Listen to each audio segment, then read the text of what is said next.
One of the biggest arguments surrounding Bigfoot involves trail cams. If they're everywhere, why haven't we gotten anything definitive? Why do all Bigfoot photos and videos come back blurry? And why aren't your trail cams working when you put them out into your Bigfoot hotspots? All that and more on Bigfoot theories. Now, we're going to get right into it tonight, but real quick, we're going to go ahead and address the fact that the voting polls for what you guys have been wanting to watch has been 50-50, so we're going to go ahead and do a Bigfoot theory, and we're going to get into some encounters later. So, both of those are in the pipe. Thank y'all for participating, and if you liked the video anyway along the way, like, comment, subscribe. So let's go ahead and hit it. So, I brought Myth along with me tonight as someone who's new to the Bigfoot discussion, as a fresh take on this phenomenon that's been hitting us for as long as the technology has been out. If trail cams exist and they're as good at capturing stuff as we think they are, why can't we get Bigfoot red-handed? What do you think, Myth? You got any starting thoughts? Could be a number of things. It could be, honestly, I'm going to lean into it like this. There could be hoaxes from different people just wanting to get publicity. There could be the fact that the trail cam may not be the best model. You may not pick up on the imagery the correct way. It, like, might not be a high enough definition or a low enough resolution or whatever it may be. Or, for those that have high tech uh, trail cameras, and they have thermal technology, it's clearly just not picking up on that. So maybe some sense of cloaking is in the capacity of abilities for a Sasquatch. We don't know, but we're going to find out. So I'll even throw this out there. There's a lot of people that think that these things have the ability to sense infrared in some way and utilize the infrared beams that these trail cams emit for their motion sensing in order to avoid them. So, like you said, we're going to get into it. So let's break this down a little bit more. So, let's say, for instance, you are a regular hunter or you're a regular Ojo out there in the woods and you've got GoPros hung up in your woods and you've got all kinds of stuff showing up, okay? Then all of a sudden, one night, you get some trail cam footage like what I'll throw up here, okay? Or you get some photos like I'll throw up here. And you're like, what's that? Why is that not exactly in focus? Like, what's going on here? And then on the flip side, you'll watch these Bigfoot expedition shows, or you'll listen to people who have got some amount of a troublesome character on their premises, either stealing livestock or pranking people or harassing them in one way, shape, or form, and they'll throw up trail cams, and they'll get nothing. Or maybe even the activity will stop altogether, okay? So we have a phenomenon where the technology at the present moment should be able to handle the objective, right? If it can handle getting hogs that are invasive and running all throughout people's farms in the middle of the night, should be able to get a monkey, right? So let's go ahead and bring up some things, okay? I think personally that what we believe as far as the technology in modern cameras that are widely produced and distributed isn't nearly as good as what people think they are, right? So, like, what do I mean by that? I think that for things that are within a selfie range, modern cameras work perfectly fine. The minute you start needing it to go out 30, 40, 50 yards in any sort of focus, that's when you start having issues. That's when you start needing these cameras that are dedicated cameras, not just cameras attached to a smartphone. And we've seen this quite a bit, right? Like, it isn't just in these photos, like, let's say, of a Bigfoot researcher or somebody that's just in the woods and happens to see something and gets a photo of it. This is something that you can even see in missing persons cases, okay? Like, I'll bring up a couple, and I don't mean to disparage the dead in any way when I bring these people up. Namely, in Indiana, the two girls that went missing and the Delphi murders, right? Are you familiar with the Delphi murders myth? I know very little, but I have like the most base level of information on it. So these two girls, like young girls, went missing on some train tracks. Okay.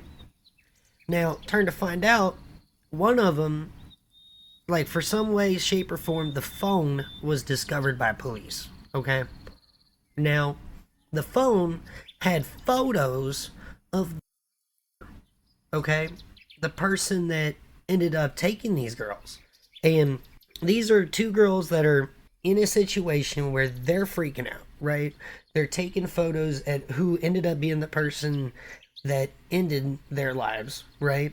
And turn to find out, when they took the photos of this person, it wasn't in 4K. Like, when you're in a situation where your blood's pumping because you don't understand exactly what's happening, but you know you need to do something, right? When you're trying to focus on something and trying to take that photograph or take that video, and Your hands are get shaky. shaking, your Yep. breath is running, maybe you're trying to move, focus becomes an issue with modern phones. And that's at a modest distance, right? Like, there's sometimes where people are seeing these things out 100 yards, 200 yards away, right? And there's no chance at focusing in on this thing and not making it a blob squatch. You know what I'm saying? The other thing that I want to talk about is that it looks like to me with some of these Bigfoot trail cam photos is that it almost seems to me that it just barely was on the periphery of the radius that it needs to be in to set the trail cam off. Wouldn't you say, Myth? Yes. So, there's something else I want to talk about. How much have we talked about primates on the show? Like with you, Myth? Almost almost every episode, some relative answer, comment, or concern is centered around primates, whether it's you, me, or Kaz bringing it up, trying to just draw a line or draw comparisons between the two. So I'd say about a good 80% of the time. And there's a reason behind that. It's because when it comes down to it, okay, whether or not it's a primate or it's a hominid, both are in the same general family, right? So, like, there are similarities amongst both species. So it should stand to reason if we go for the great ape hypothesis, we should get some amount of lineup or alignment with both camps, because there are some similarities between hominids and great apes, right? So I want to bring that up because there have been multiple scientific studies brought in to talk about how great apes in particular respond to things in their environment. Okay? One of the things that are really apparent after a lot of scientific research is that great apes are really good at short-term memory, and that translates to their environment. What that means is that whenever they have a habitat that they run in, their territory, right, they have the ability to memorize that to a level that we don't as humans. They do surpass us in that regard. There are tests, right? Have you seen these, Myth, where they'll do number sequence tests with chimpanzees or with gorillas, and they'll show them like 1 through 10 in a specific order, and then they'll start jumbling it up, and they'll make them punch 1, 2, 3, 4, 5 all the way through 10 and see how fast Yes. it gets them to do it. They beat Yes, I've humans seen it. consistently, and I mean by a wide margin. Okay, it's not just that, right? If you're able to process that kind of stuff and retain it quickly, you're able to make snapshot decisions. That's why that instinct, that sort of decision making that they have based on situational awareness is so keen at all times. Okay? What they found in this scientific study is that whenever you try to put something new in a primate's habitat or their territorial range, they are immediately curious about it, right? Because it's an immediate change in their environment. Does that make sense? Now, Yes. the next part is what we call the many eyes hypothesis, okay? This means that with primates and to an extent with humans, the danger associated with something new in their environment correlates to how many pairs of eyes the troop has on the new thing. That means that one personal individual that sees something new in the woods is curious of it, but will stay away from it. It takes multiple members of the troop present and looking at it and understanding that it's there for curiosity to really start to get in the way of self-preservation. Am I making sense? Yes. What are you thinking so far? So far, I'm following along just fine. Okay. I'm able to understand what you're getting across, and I'm following you. So, let's break this whole thing down. Okay, I'm going to be referencing, for the large part here, a scientific journal that Bob Gimlin also talked about a little while ago, but it makes a lot of sense, okay? It is in Science Daily, so this is a real scientific journal. This is not something crazy, okay? And it's called Wild African Ape Reactions to Novel Camera Traps, okay? So this goes in exactly with what we're talking about tonight. How do great apes deal with novelty things in their environment? New things, new camera traps even in their environment. Well, what it shows is that whenever something has the ability to get in front of a trail cam and make itself known to the trail cam, multiple things happen at one time, okay? One, the primate is acknowledging to the new stimuli itself in one way, shape, or form that I can see you, right? I can see you. I'm willing to interact with you in some way, shape, or form. The other constant in this scientific experiment was that more than one has to be present, okay? In order for any of them to want to physically interact with it or get close to it or get in front of it. The most telling thing to me, okay, and this kind of leans into some Gigantopithecus theories, but the most solitary of our cousin species, the orangutan, was the most adverse to getting in front of the camera trap. It always knew where it was. It always, in some way, shape, or form, to the researchers, acknowledged its presence, but would almost always, especially the males, avoid it or avoid getting in front of it. Now, they can walk up behind it and touch it and everything, but the big things to pull away from this journal is that primates, at the very least, can almost instantly recognize when something new to their environment is present. Now, how does that translate to our conversation here? If you're going out because you've seen something strange in your neighborhood, right? You're going out into the woods and you're like, I'm gonna find camera traps. I'm gonna get some photos of this thing, right? It's probably not going to work. And it's not because you're not setting them up correctly. It's not because of anything out of the ordinary. Now, there are phenomenon where people's batteries can be drained out or weird things happen on that level, but that notwithstanding, you could easily just fail because you put that in there after they've already moved into the area. That means that when they come back through, they're going to look around and they're going to see that GoPro on the tree, and then they're going to avoid it. Or they're going to wait until there's more than one there to interact with it. And that's not a whole lot of speculation. That's a lot of science behind that. Now, the next part of that is, how do I utilize camera traps more effectively?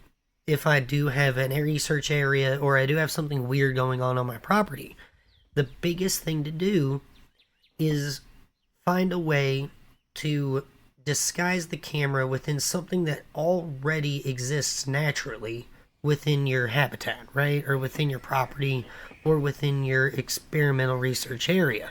If you already have large piles of leaves or debris, something like that, you can utilize that obstacle as a place to set the camera trap. That is something that can work, because then whatever is in there is already used to that obstacle, that placement being where it is. The only thing that you might have to make sure is that you hid that camera trap really well, or they're going to figure out, oh, why does that look like there's a GoPro sitting in that bush? You know what I mean? Don't be lazy when you're setting the thing up. Now, the other thing that I think why we don't see them is I kind of do understand that there has to be some sort of way that they communicate with themselves that, hey, this thing is new, we need to be wary of it, right? We need to make sure, hey, if it's friendly or if it's hostile, we need to discern that, then we need to decide what to do with it. That's how most primate species we've researched in these scientific journals have come through with their thinking. Now, how does this translate to Bigfoot? It definitely feels like for a species that is habitually consistent with being stealthy, with not being seen, with trying to only engage with us when either curiosity is involved or some sort of give and take is involved, they're not going to take undue chances on things. If they are trying to get some food from some dude's barn, hypothetically, and they're trying to get some feed out of it, right? All of a sudden, that next night, all the way around the barn's a bunch of cameras on it. That might pose to them a new threat, something they don't know, and because they are overtly cautious as a species, their risk aversion gets in the way, and they decide, hey, I'm going to do something else, or I'm going to approach this a different way. What I'm trying to get across is, if we can't sell the idea of hiding cameras for great apes, why do we think we're going to hide new cameras out on the trails for Bigfoot? If they're already in the area, it's going to be almost impossible to put an effective camera trap in there because they're going to spot it almost immediately. Now, if you've got an area that you feel like Bigfoot could move into, or maybe they're migratory, they're only there certain parts of the year, it might be worth it to try putting camera traps in there, because you might get something, because there's almost a level of change to the environment that they expect, year after year, season after season. You might be able to sneak something in there. But saying, for instance, something weird happens in your house tomorrow, and you're like, oh, I'm going to get some camera photos of this thing. I'm going to go get a GoPro, stick it up on the shed, and it's going to walk by and it's going to get it. Don't be so sure about that. That's what I'm trying to say. But Myth, go ahead. What do you got? I know you probably got some thoughts here. Okay. So to tie into what you're saying, essentially, and I'm not gonna just classify this as something that great apes or a Sasquatch, but humans in general, all of us are an observant species. The second that we recognize that there's an irregularity somewhere in our society, what do? We hyperfixate on it. And then it becomes the pinnacle of everything else that's going on in our existence.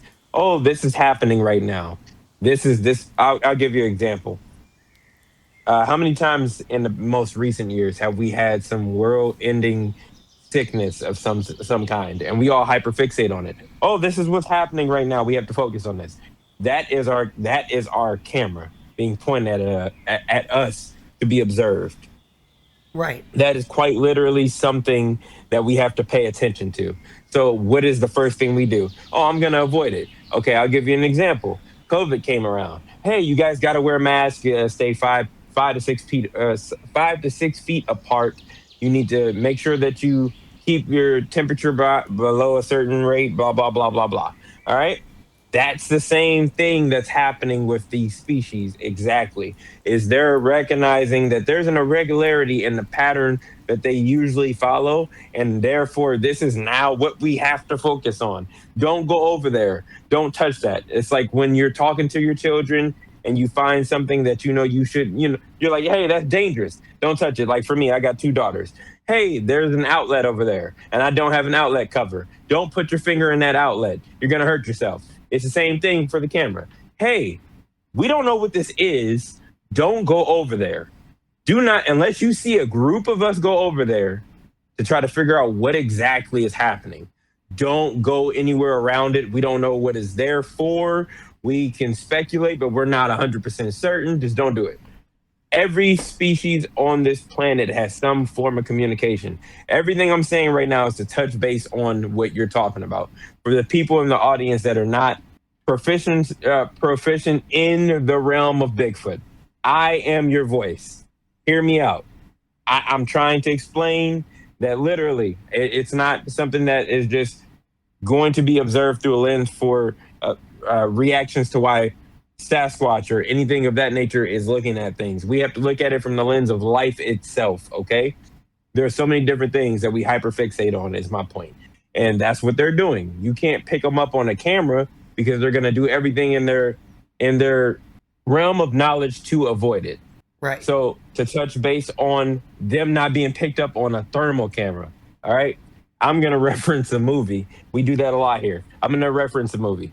I'm going to reference the 2015 version of The Predator when he didn't want to get picked up on the thermal cameras. And I don't know if any of you have seen this. He rubbed mud all over his body. You know what I'm saying? And by him, I mean Adrian Broner. Not Adrian Broner, right? Whatever. It wasn't Arnie. That was the main point.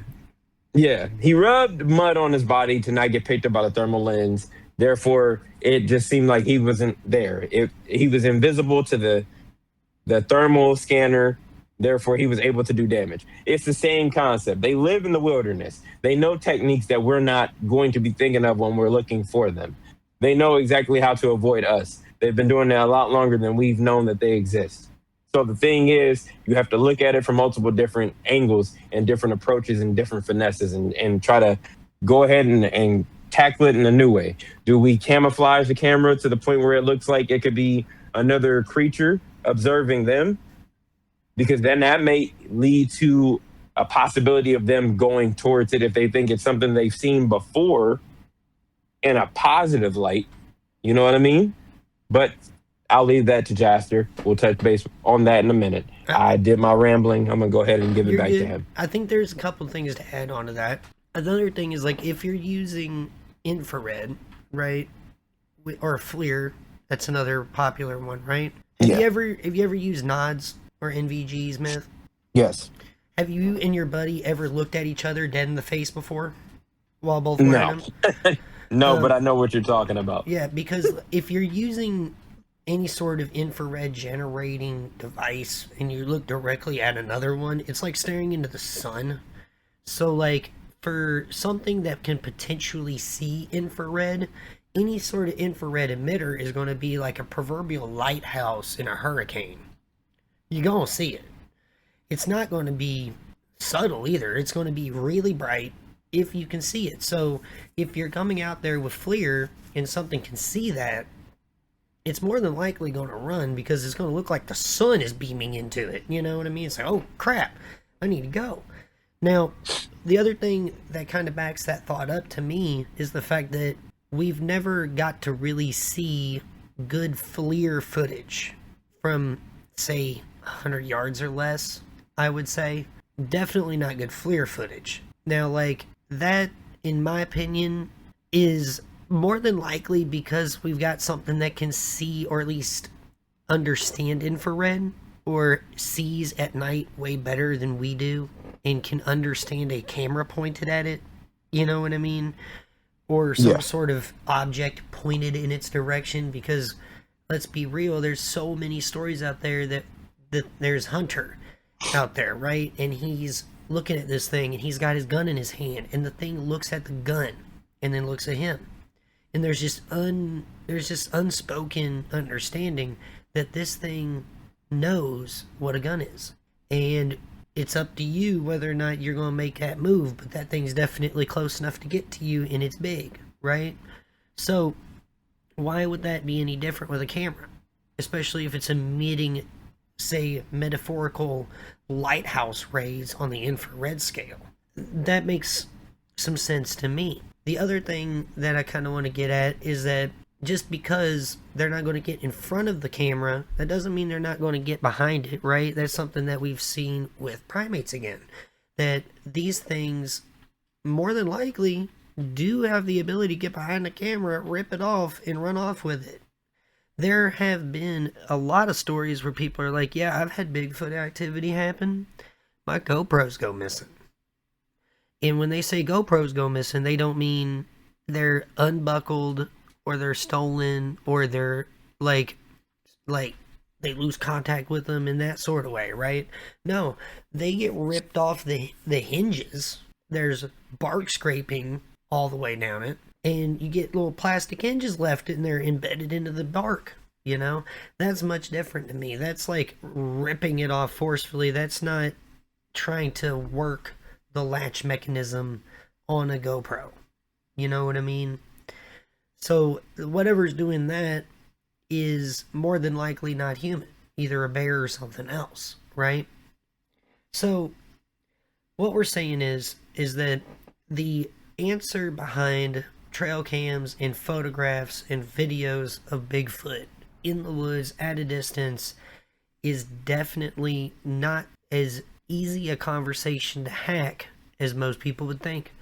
And if you've got any Bigfoot theories that you want talked about on the show, go ahead and put it down below. If you've made it this far, considering like, commenting, and subscribing to us, joining the Bigfoot tip line. And this is Jaster with Southeast Bigfoot Research Organization. We hope y'all have a wonderful night. Bye-bye.